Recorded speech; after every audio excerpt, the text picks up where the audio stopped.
The Minnesota Legislature's lawsuit against the governor gets its first hearing June 26th in Ramsey County District Court. What you might not know, it's not the only legislature in America suing a governor. Here's Pat Kessler with a reality check. Minnesota Republican leaders are suing the governor for eliminating all funding for the House and Senate.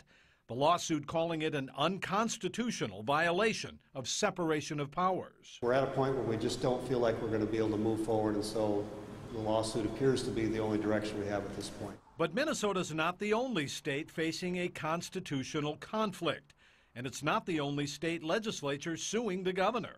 The Democrat-controlled New Mexico legislature is suing Republican Governor Susana Martinez. In New Mexico, the Democratic legislature is suing the Republican governor, who vetoed legislative funding last April in a budget dispute. That lawsuit claiming the veto would seek to defund and effectively abolish the legislative branch of government. The New Mexico Supreme Court refused to hear the case and urged the governor and legislature to reach a compromise. Last week they did, a budget agreement no one likes. The Minnesota lawsuit goes to court in about a week, and if the two sides can't reach any agreement, funding for the House and Senate could end July 1st. That's Reality Check.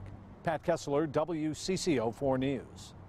Governor Dayton says that he vetoed funding for the legislature to force them to come back in special session and repeal parts of the bill he signed but doesn't like.